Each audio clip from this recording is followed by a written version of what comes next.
Erstmal heiße ich euch natürlich herzlich willkommen. Schön, dass ihr alle dabei seid. Ich bin Sven Verborg und wie ihr an meinem Schal sehen könnt, bin ich etwas angeschlagen. Man hört es auch ein bisschen an meiner Stimme. Trotzdem freue ich mich heute auf ein sehr spannendes Gespräch hier bei unserem Open Mic.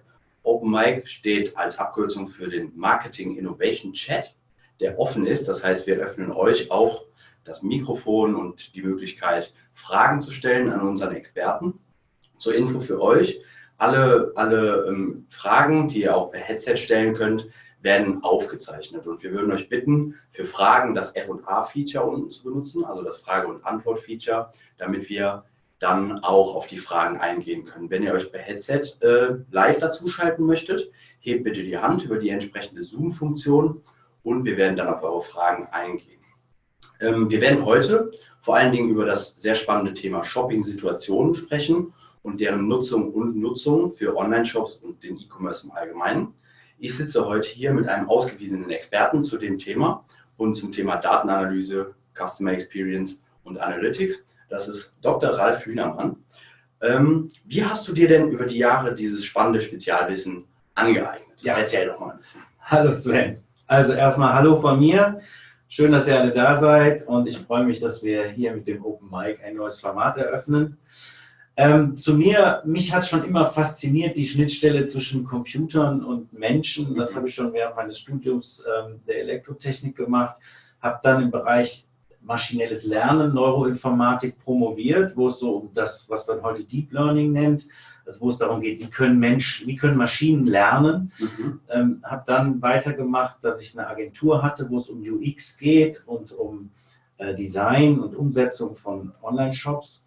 Und an der Stelle war es dann, dass wir natürlich auch immer besser werden wollten und das, was die Maschine macht, sollte immer besser sein. Dafür muss man aber messen. Daraus ist dann Odoskop entstanden und das haben wir über die Jahre so weiterentwickelt, dass es automatisiert quasi sich dem Menschen anpassen kann, dass automatisierte Entscheidungen getroffen werden können. Ja, und das haben wir mittlerweile ganz gut im Einsatz und können signifikante Mehrumsätze für unsere Kunden damit generieren. Spannend. Und wie das alles so ein bisschen, was so der Hintergrund ist, darüber wollen wir heute ein bisschen sprechen. Richtig. Das klingt alles super spannend schon mal. Und ihr als Dienstleister habt ja im Tagesgeschäft mit sehr vielen unterschiedlichen E-Commerce-Unternehmen auch zu tun. Und du hast schon davon gesprochen, dass man natürlich messen muss, um etwas auch zu optimieren. Und viele Unternehmen optimieren ja auf unterschiedliche Kennzahlen. Die einen wollen ihre Conversion Rates optimieren, die anderen ihren Warenkorbwert eben nach oben treiben. Vielleicht andere wollen auch ihre Eigenmarken nach vorne pushen. Dabei kann man aber auch den Kunden im Endeffekt leicht aus den Augen verlieren. Gibt es da Tendenzen, was denn die Kunden überhaupt erwarten von Online-Shops? Also was muss man denen bieten? Ja, das Interessante ist, man macht das ja alles, um die Customer Experience zu erhöhen. Ja? Das heißt, man möchte, dass die Kunden sich wohlfühlen, man möchte, dass sie gerne wiederkommen und dass sie die Marke, bei der sie einkaufen, gut finden. Das heißt, es geht um die Customer Experience. Ich habe da mal eine Studie mitgebracht. Ich stelle das mal gerade hier da. Das müsste jetzt gleich auf den Schirm kommen. Und zwar hat PricewaterhouseCoopers 15.000 User nach ihrer Customer Experience gefragt und hat gesagt, was macht denn für euch eigentlich eine Customer Experience aus? Und noch viel mehr, für was seid ihr eigentlich bereit, mehr zu bezahlen? Und das, was eigentlich so zurzeit so das große Hype-Thema ist, Personalization, das sieht man hier im Mittelfeld. Ja? Also Personalization ist gar nicht das, was die Leute unbedingt als so wichtig für Customer Experience betrachten. Ne? Also das, was wir alle bei Amazon kennen. Hallo Ralf, schön, dass du wieder da bist. Ja. Das sind die Produkte auf Basis deiner historischen Bestellungen oder natürlich auch die Bestellungen für meine Oma, Mutter, Kinder, Töchter, Freunde und so weiter dabei waren. Sondern vielmehr sind Leute bereit, mehr zu bezahlen für den Bereich Effizienz und Convenience. Ja? Das ist das, wo sie sagen, das ist für mich Customer Experience. Das macht es mir aus. Und das bedeutet, ich möchte schnell bezahlen können. Ich möchte nicht jedes Mal meine Kreditkarten eingeben müssen. Das kennen wir alle. Es geht aber auch darum, dass ich schnell Produkte finde, die ich suche. Ja? Also ich möchte eben auch effizient meine Wünsche erfüllt bekommen. Ja? Auch das gehört dazu. Und wäre denn es nicht besonders effizient, wenn man die Nutzer quasi, während sie ihre Produkte suchen, segmentiert, also mit einer Art Personas arbeitet oder anhand wie du schon gerade eben als Beispiel gesagt hast, einer Kaufhistorie vielleicht die Leute personalisiert anspricht, beziehungsweise mit Chatbots oder sowas, die Leute auch fragt, wonach suchst du heute? Wäre das nicht sehr effizient? Naja, also es geht ja darum, dass man erstmal überlegen muss, was sind eigentlich typische Shopping-Situationen? Und da gibt es, aus meiner Sicht, gibt es zwei sehr verschiedene Shopping-Situationen. Und da ist einerseits die Shopping-Situation, dass ich exakt weiß, was ich suche. Das heißt, ich gehe in Google und suche einfach dann den Anbieter meines Vertrauens oder den Anbieter, bei dem es am schnellsten oder am günstigsten ist. So. Dann gibt es aber eine andere Shopping-Situation, da weiß ich eben noch gar nicht genau was. Also ich suche einfach jetzt einen neuen, hippen Hoodie. Ja? Und da möchte ich mich inspirieren lassen. Das ist eine völlig andere Shopping-Situation. Da gehe ich in Shops und lande dann in der Regel in irgendwelchen Listen und möchte gerne dann schauen, was inspiriert mich. Ja? Und das ist eine Shopping-Situation, um die es geht. Und das ist da geht es darum. Wie kriege ich da die Leute richtig abgeholt? Ja. Dazu haben wir auch gerade eine Frage reinbekommen. Vielen Dank für die sehr interessante Frage. Und zwar würde Sie interessieren, was denn für die Optimierung des Shopping-Erlebnisses wichtiger ist. Affinitäten, Interessen des Kunden, zum Beispiel auch Nachhaltigkeit, sowas, ne? Also das Interesse an nachhaltigen Produkten, beziehungsweise B, die Kaufintention, zum Beispiel Geschenksuche. Also was würdest du sagen, was ist da für die Optimierung des Shopping-Erlebnisses wichtiger?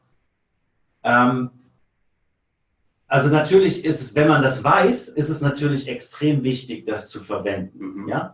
Das heißt, wenn ich zum Beispiel weiß, das ist jemand, hat in der Vergangenheit eher teurere Produkte gekauft oder kostspieligere Sachen oder war auch mal bereit, hochwertigere Produkte zu kaufen, ist nicht immer nur als Schnäppchenjäger unterwegs, oder es ist jemand, der schlägt immer nur zu, wenn es den nächstbesten Deal gibt. Ja? Wenn ich so etwas weiß, dann muss ich das natürlich nutzen. Das Problem ist nur, dass ich das von den meisten der Kunden, die in meinem Shop aufschlagen und sich inspirieren lassen wollen, nicht weiß. Also wir reden jetzt ja nicht von dem Kunden, der wiederkommt oder der über Google einfach reinkommt oder sich einloggt, sondern wir reden über den Kunden, der sagt, ich suche einen neuen Hoodie. Ja? Und der hippe Hoodie, den ich jetzt suche, den finde ich auf Google nicht. Da kann ich vielleicht auch bei Google Shopping gucken. Aber dann schaue ich mal in ein paar Brands rein und gehe dann einfach mal in die Listen und schaue mal, was haben die denn so für Hoodies? Ist da was mich anspricht? Da möchte ich inspiriert werden. Und dann kommen wir in das Problem der Produktlisten, wo dann ein Shop meiner Wahl sagt, ja, da haben wir 5000 Stück. Die kannst du dir auf 40 Seiten angucken. Das guckt sich kein Mensch an. Da blättert niemand durch. Entweder ist auf der ersten Seite etwas, was mich inspiriert und wo ich sage, oh, der Shop ist cool, da bleibe ich mal gucken, was die sonst noch so haben. Oder ich sage, nee, das ist ja nur was für meine Oma, aber nicht für mich. Da gehe ich in einen anderen Shop. Ja? Okay. Um nochmal kurz auf diesen Case so ein bisschen tiefer einzugehen, mit der Plattform von Ohmsco beispielsweise könnte man aber auch auf Affinitäten und Kaufintentionen eingehen, wenn man die jetzt kennt. Ne? Also es ist ja gut, diese zu verwenden, wenn man sagt, okay, man erkennt, jemand ist auf Geschenksuche oder jemand ist an dem Thema Nachhaltigkeit, vielleicht auch Bioprodukte oder sowas, ne? diese Trendthemen unserer Zeit interessiert. Das lässt sich da mit einflechten. Auf jeden Fall. Wir greifen jetzt vielleicht ein bisschen auch vor. Aber zur Frage also, eben noch. Ne? Wenn wir die Situation betrachten, dann ist die Situation einerseits in der du dich selber befindest, aber es ist natürlich auch die Situation, die du zum Ausdruck bringst durch dein aktuelles Klickverhalten, durch dein aktuelles Suchverhalten, dass du im Prinzip sagst, okay, das ist das, was mich gerade interessiert. Ja? Und wenn ich jetzt einen Shop habe, der beispielsweise Nachhaltigkeit ausweist, ja, und ich klicke eher da drauf auf diese Produkte, dann weiß ich halt, dass derjenige an sowas interessiert ist. Ja? Da kommt auch noch direkt eine Anschlussfrage. Ist die Einteilung in die zwei Shopping-Situationen Jäger? Er weiß, was er will, aber er sucht nur nach dem passenden Anbieter. Also wie du es eben beschrieben hast, bedarfsdeckend. Ne? Ich gehe über Google, suche eine nachhaltige Creme oder etwas. Beziehungsweise Entdecker, in Klammern Inspiration suchend, ist das ausreichend, um mit einer Optimierung des Shopping-Erlebnisses zu starten?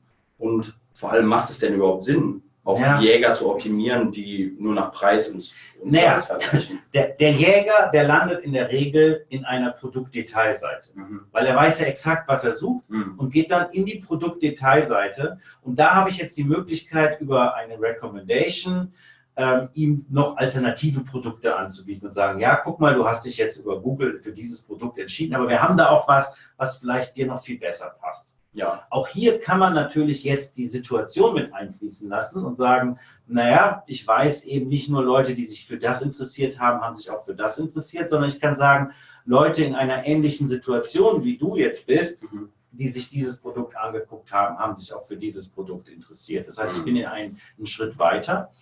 Und das ist eine ganz andere Art der Optimierung, als jetzt die Optimierung, wenn einer nach Hoodies sucht und in einer Liste landet. Der landet ja dann nicht in einem speziellen Produkt, sondern der startet erstmal in einer Liste oder über eine Suche im Shop, sucht nach Hoodies.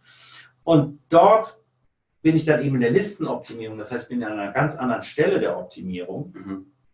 Und da kriege ich natürlich dann Informationen darüber, wenn er denn mal erste Produkte angeklickt hat. Aber die erste Hürde ist, ihn überhaupt erstmal im Shop zu halten, dass er überhaupt irgendwelche Interessanten findet. Ja. Weil er wird nicht die 40 Seiten durchblättern, um den einen Hoodie zu finden, der ihm gefällt. Die große Herausforderung ist es, ihm die Sachen vorne zu zeigen, die für ihn interessant sein könnten.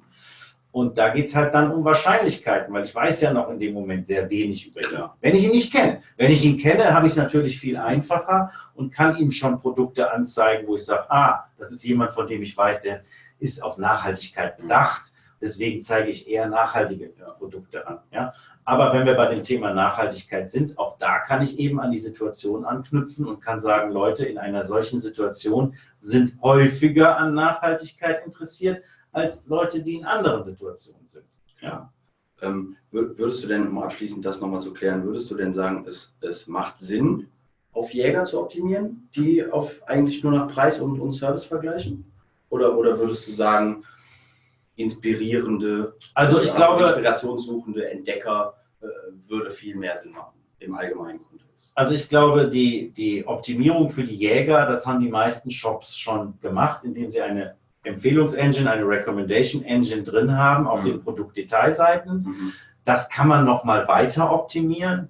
Aber die Optimierung für die sich inspirieren lassen wollen, die lässt in der Regel sehr zu wünschen übrig, weil die Listen eben oft für alle gleich optimiert sind. Okay. Da ist eben bisher noch ein hoher Nachholbedarf, was die Optimierung angeht. Okay. Das ist so meine Sache. Deswegen, natürlich muss ich für beide optimieren. Das hängt natürlich von Shop zu Shop davon ab, wo ich eben mehr Leute sehe, in welchem Bereich. Aber wir stellen halt fest, dass eben dadurch, dass wir auf die Leute, die sich inspirieren lassen, optimieren, die Shops eben auch nochmal 10% mehr Umsatz rausholen aus dem Shop, das heißt, mit vorhandenem Traffic. Ja? Das heißt, da würdest du sagen, ist der Hebel schon größer bei den Inspirationssuchenden, bei den Entdeckern. Da kann man viel herausholen. Damit kriege ich halt vor allen Dingen auch Neukunden, weil ich ihnen eben das zeige, was sie gerade für ihre Inspiration brauchen. Spannend. Da kommt direkt auch die nächste Frage. Vielen Dank für den interessanten Dialog. Genauso ist es gedacht.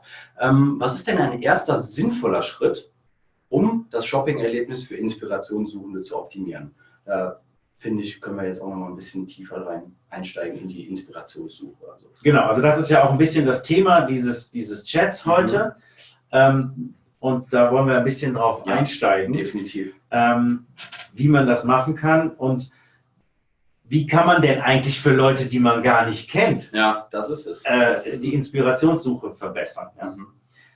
Und da ist sicherlich der Punkt, dass man einfach mal damit anfängt, in seine Daten zu schauen, in sein Analysetool und guckt, für welche Sachen interessieren sich denn beispielsweise, um bei dem Beispiel jetzt mit den Hoodies zu bleiben, für welche Hoodies interessieren sich denn Leute in Berlin-Mitte und für welche Hoodies interessieren sich denn Leute in Baden-Württemberg?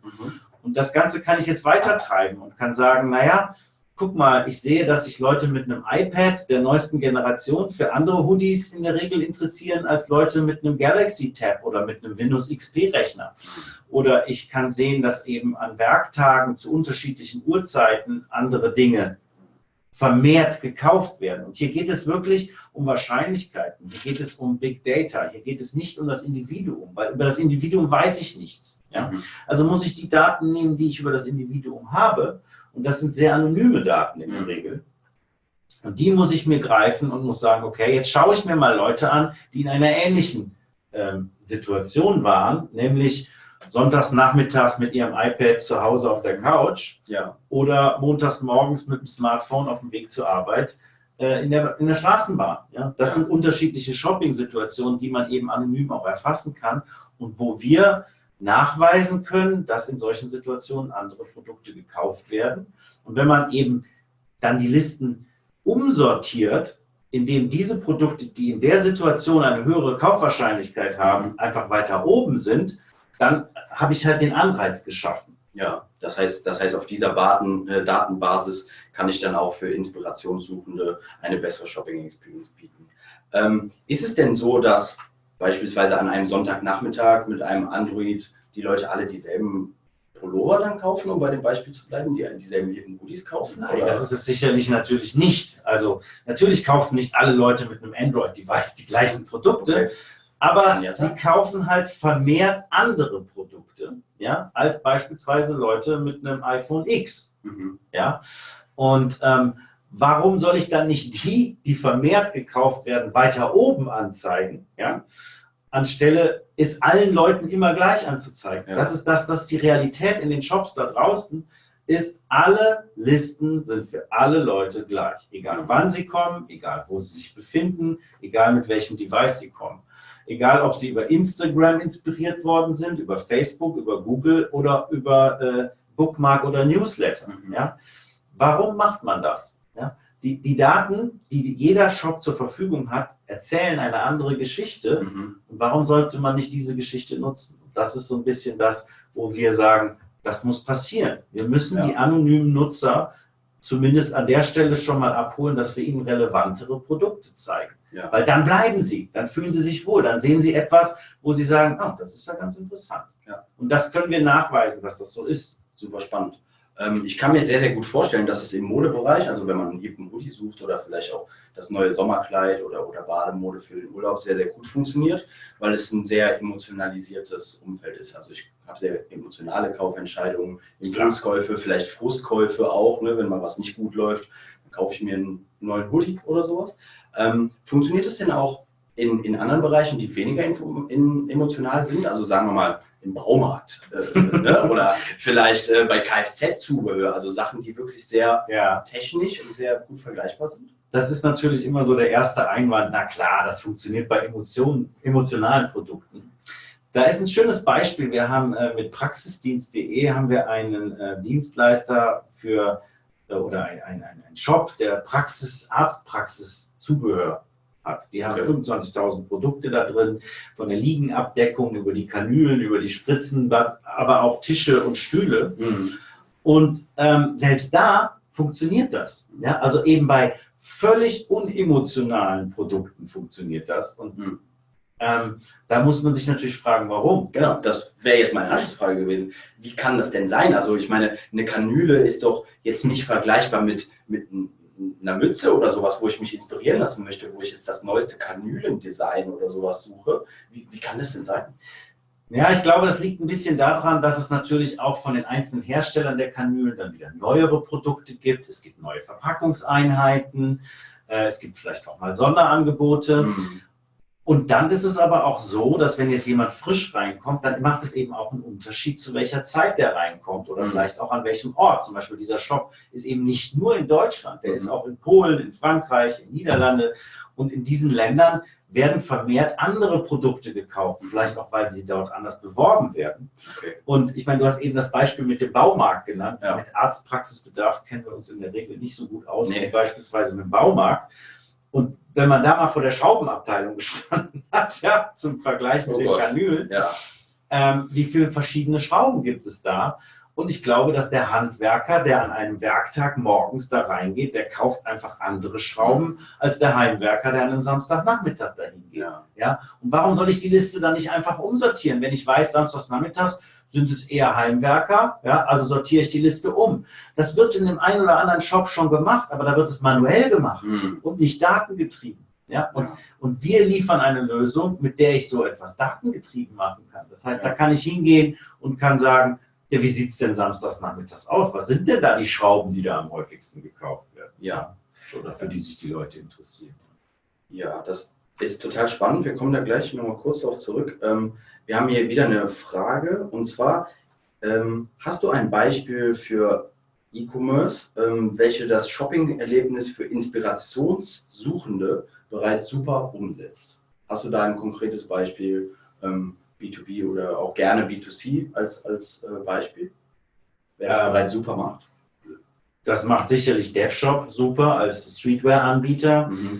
Wir haben auch die Klingelgruppe als Kunden. Das heißt, da sind dann so Marken wie klingel.de. Die kommen natürlich aus dem klassischen Kataloggeschäft, versuchen aber schon auch die neue Kundschaft, die übers Internet kommt, im Vergleich zu den Leuten, die über den Katalog kommen, abzuholen. Und das ist eben eine andere Kundschaft und die muss ich eben auch anders abholen.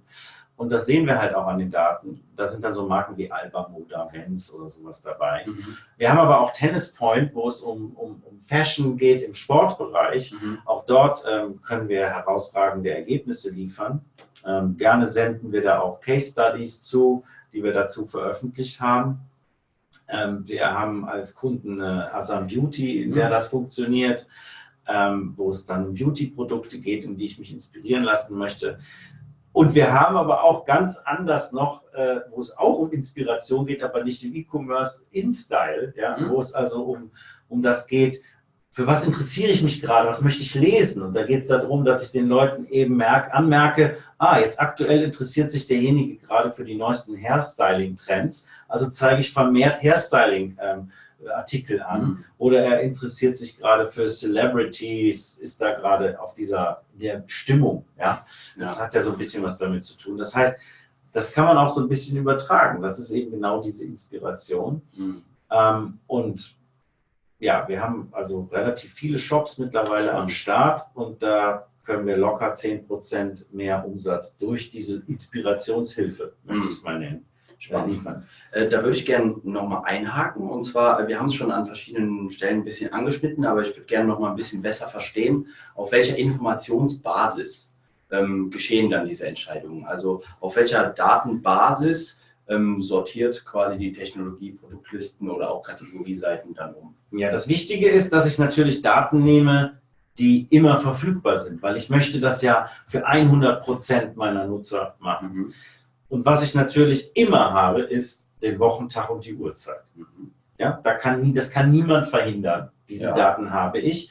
Und wenn ich in meine Daten reingucke, in meine historischen Daten, dann sehe ich, dass eben zu bestimmten Wochenzeiten andere Dinge gekauft werden. Zusätzlich muss derjenige seine IP-Adresse schicken, weil sonst kann man ihm nichts mehr zurückschicken. Also auch die er könnte sie über einen Tor-Browser verschleiern, okay, das ist aber noch die kleinste Menge an Usern. Das heißt, anhand der IP-Adresse kriegt man ungefähr raus, wo er sich befindet. Befindet er sich also irgendwo im ländlichen Baden-Württemberg, Berlin-Mitte, Hamburg, München oder vielleicht auch in Frankreich oder USA. Das heißt, den Ort kenne ich und kann ihn dann vergleichen mit Leuten, die auch an diesem Ort waren. Ich kenne den Device. Das heißt, ich weiß, ob derjenige auf einem Tablet unterwegs ist, auf einem Smartphone, ob das ein Android-Gerät ist, ob das ein iOS-Gerät ist, ob das ein Windows-Rechner ist, ob es ein MacBook ist. Ich weiß auch, ob derjenige ein MacBook mit dem vorinstallierten Browser, der Safari hat, oder ob er später seinen Firefox installiert hat. Auch das ist ein anderer User, der ein anderes Kaufverhalten hat. Also da kann man schon sehr stark mikrosegmentieren, vor allen Dingen, wenn man das alles miteinander kombiniert. Ich weiß natürlich auch, über welchen Referrer ist er gekommen, auf welchen Link hat er geklickt, bevor er auf meiner Seite war, und ist er über Instagram, Facebook, Google gekommen. Das sind alles Informationen, die habe ich vor dem ersten Klick. Und das heißt, ich kann also quasi, bevor der auch nur irgendeine Aktion mit meinem Shop gemacht hat, kann ich ihm schon relevantere Produkte zeigen, als wenn ich jedem die gleiche Liste zeige. Verstehe. Das hört sich total spannend an. Was ist denn der Unterschied zwischen diesen Datenpunkten, die du gerade genannt hast, und diesen klassischen, die man kennt, personenbezogenen Daten? Also Alter, Geschlecht, all diese Dinge, die die Unternehmen ja seit sehr langer Zeit auch sammeln und nutzbar machen durch verschiedene Tools. Das ist natürlich viel wertvoller, wenn ich weiß, welche Person ich da sitzen habe, als wenn ich so ein Best Guess abgeben muss. Ist natürlich besser. Das Problem ist nur, ich habe es halt nur von 20% der User. Also wenn jemand von außen auf eine Liste aufschlägt, sich nicht einloggt, keinen Cookie mehr gesetzt hat oder vielleicht auch ein anderes Device verwendet, dann kenne ich eben nur 20% der User. Und der Vorteil von der situationsbezogenen Darstellung ist halt, dass ich 100% der Nutzer kenne, beziehungsweise diese Information für 100% habe. Hinzu kommt, ich habe an der Stelle kein Problem mit DSGVO, ich brauche also keinen Consent, das sind rein anonyme Daten, das ist 100% DSGVO-konform. Und ich kann es halt kombinieren mit den Personendaten. Das heißt, ich kann sagen, diese Person in dieser Situation. Spannend. Und die Situation reichert sich natürlich dann mit weiteren Klicks weiter an. Also hier gibt es noch eine interessante Frage, die eigentlich auch genau zu unserem Punkt gerade passt. Und zwar hat der Zuschauer verstanden, dass unser Ansatz die Verkäufe steigert. Das ist Tatsache. Wie sieht es denn mit anderen KPIs aus? Also zum Beispiel Wiederkehrer, Lagerbestand oder Marge. Er fragt, hat er darauf Einfluss oder ist der Algorithmus statisch? Das finde ich sehr gut, ja. Das ist so, es ist ja jetzt so, wir gehen also in die Daten rein und gucken uns an, was hat für diese aktuelle Situation die höchste Relevanz. Jetzt ist es aber auch so, dass ich ja, die Frage ist, wie kriege ich denn die Relevanz eigentlich raus? Und an der Stelle haben wir einen selbstlernenden Algorithmus oben drauf gesetzt, der quasi mit den Parametern aus der Vergangenheit, mit den Datenpunkten spielt und quasi rauskriegt, wie muss ich welchen Datenpunkt interpretieren. Also, ich habe Datenpunkte, die Leute in einer ähnlichen Situation haben dieses Produkt auf den Merkzettel gepackt, haben das geliked, haben das gekauft, haben es in den Warenkorb gelegt, haben es vielleicht auch hinterher wieder zurückgeschickt. Auch solche Datenpunkte haben wir von manchen Kunden. Und jetzt ist die Frage, wie muss ich die interpretieren, um eine höhere Relevanz zu haben? Und dieser selbstlernende Algorithmus, dem muss ich ja sagen, woran erkenne ich denn, dass ich eine höhere Relevanz gezeigt habe? Und dann kann ich hingehen und kann quasi KPIs als Messung zur Verfügung stellen und sagen, ja, für mich bedeutet jetzt, mich als Shopbetreiber relevanter, bedeutet, dass mein Warenkorbwert, mein durchschnittlicher Warenkorbwert größer wird. Oder dass meine Marge größer wird. Oder dass ich weniger Retouren habe. Ja, weil das ist das, was ich erreichen möchte. Da kommt jetzt meine eigene Shop-Logik als Shopbetreiber mit rein. An der Stelle können wir das dahingehend optimieren. Hinzu kommt, dass man zusätzlich, und auch das fließt mit in den selbstlernenden Algorithmus ein, Produkteigenschaften nochmal etwas abstrafen kann oder boosten kann. Das heißt, ich kann also zum Beispiel, um Margen zu erhöhen, auch hingehen, Eigenmarken boosten. Und das passiert dann automatisch und trotzdem datengetrieben. Welche Eigenmarken-Hoodies muss ich denn bei dir boosten, damit du eine höhere Wahrscheinlichkeit hast zu kaufen? Ja? Und das wird was anderes sein als bei mir vielleicht. Ja? Möglicherweise, ja. Und trotzdem kann ich damit aber dann meine Marge erhöhen. Also so fließt das damit ein. Und das heißt, ich kann eben optimieren auf Conversion Rate, auf Marge, auf Warenkorbgröße, auf Umsatz, auf Retourenquote. Spannend. Also vielen Dank für die spannende Frage.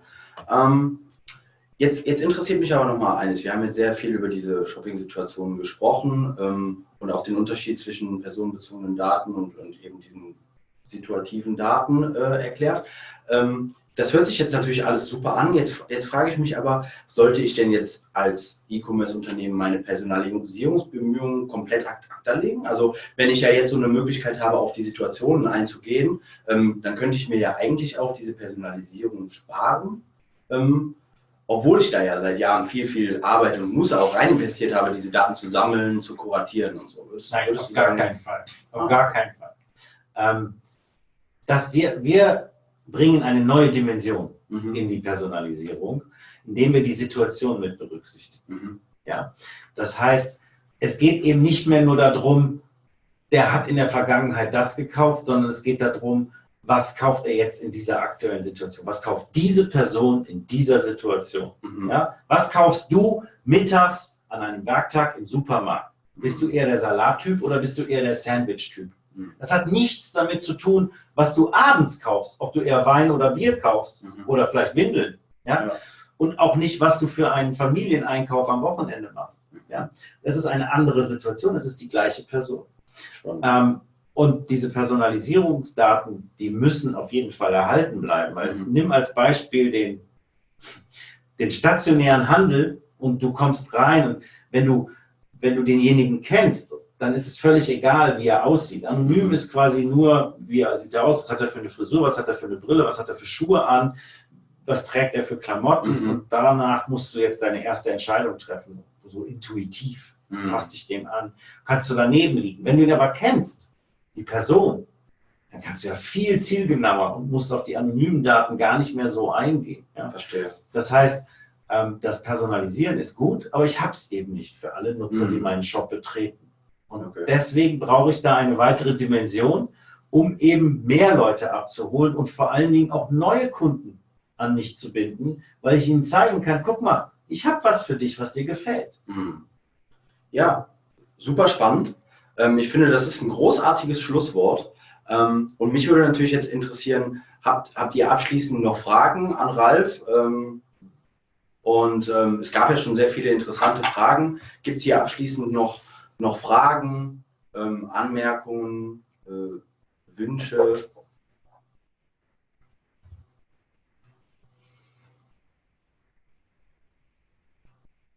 Gibt es hier noch was? Ich muss auf jeden Fall sagen, es hat mir sehr viel Spaß gemacht. Es hat sehr, sehr viel Spaß gemacht. Ich finde das gut. Ich finde es auch gut, dass es so angenommen wird. Ja. Ich fand auch die Fragen, die gestellt wurden, waren super spannend, super spezifisch und wir konnten da wirklich nochmal andere Aspekte auch rausarbeiten. Würde mich freuen, wenn ihr auch beim nächsten Mal wieder dabei seid. Folgt Rodoskop auch auf Facebook, auf Twitter, LinkedIn. Ihr könnt auch den Newsletter abonnieren, da erhaltet ihr dann immer die neuesten Rodoskop-News. Du hast schon gesagt, Case Studies gibt es auch regelmäßig neue. Und ja, dann freuen wir uns, wenn ihr auch beim nächsten Mal wieder dabei seid. Und ja, sagen vielen, vielen Dank für das spannende Gespräch, für den spannenden Dialog. Und bis zum nächsten Mal. Ganz herzlichen Dank. Tschüss, wir sehen uns.